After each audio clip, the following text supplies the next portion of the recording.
ఆఫీస్లో నిద్రపోకు. నీలాంటోడికి ఎందుకురా మొబైల్? హాయ్ నాన్సీ, జిమ్కిలు సూపర్.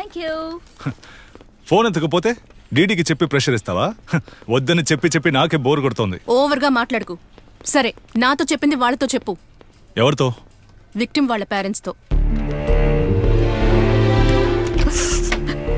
సార్, మేమేమీ చేయలేకపోతున్నాం. మా అమ్మాయి నర్మదని మా నుంచి దూరం చేసేశారు.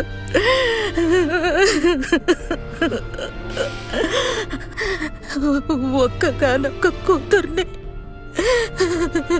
పొట్టన పెట్టుకున్నారు. నాకు కడుపు కోత మిగిల్చారు సార్. అగ్ని, ఏంటి సింపతి క్రియేట్ చేస్తున్నావా? నాకొచ్చే కోపానికి నిన్ను ఆగురా. విట్నెస్ లేదు, ఎవిడెన్స్ దొరకలేదు, మోటం ఏంటో కూడా తెలియట్లేదు. నువ్వు పగటిపూట కేసు హ్యాండిల్ చేస్తే చాలు.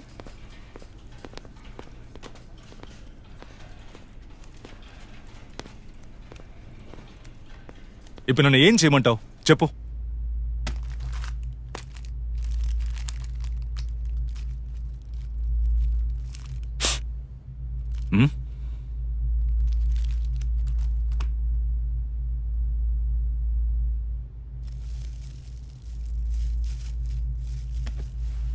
చెప్పండి.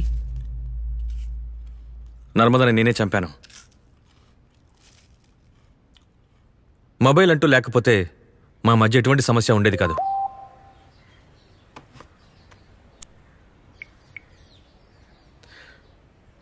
నర్మదా, నర్మదా, ఏంటిది? ఏ, హాల్లో కర్టెన్ తగిలించాలి. స్క్రీన్ రాడ్ ని టైట్ చేయమన్నానుగా. ఊరికే మాట మార్చుకో. ఏయ్, నిన్నే అడుగుతున్నా. వాట్సాప్లో ఎవడి ఫోటోను డీపీగా పెట్టుకున్నావు? అయినా అదేంటి స్టేటస్లో హ్యాపీ బర్త్డే డియర్ అని ఇలాగే మాట్లాడుకుంటారా? అడుగుతున్నానా? ఒసేయ్, కొడితే మూతి పళ్ళు రాలిపోతాయి. ఇలా చూడు, టైం పాస్కి లవ్ చేసేవాడైతే మూసుకుని ఉంటాడు. సిన్సియర్గా లవ్ చేస్తున్నాను కదా, ఏ జరిగినా తప్పుగానే ఉంటుంది. ముందు వాడిని తన్నాలి. ఏ, వాడు నా కజిన్, ఎక్కడో యూకేలో ఉన్నాడు. ఆఫీస్లో కూడా 1000 మందికి డియర్ కస్టమర్, డియర్ సార్ అని మెయిల్ పెడుతున్నా. వాళ్ళందరూ చొక్కా పట్టుకుంటావా? ఒక మాటని పట్టుకుని గొడవకు రాకు. మాటకి జీవితానికి చాలా తేడా ఉంది. నమ్మకం అంటూ ఉంటేనే లివ్ ఇన్ రిలేషన్షిప్ లో ఉండగలం. ఏమీ తెలీదు గానీ అనుమానించడం మాత్రం తెలుసు. ఓహో,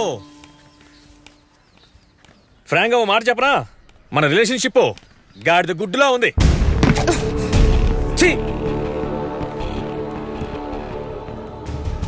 ఏ, ఇప్పుడు ఏమన్నావు?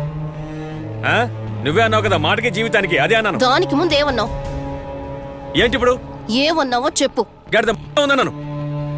నీకే మాట్లాడటం తెలుసని మాట్లాడుతున్నావా? నీ కులం బుద్ధే ఇంత.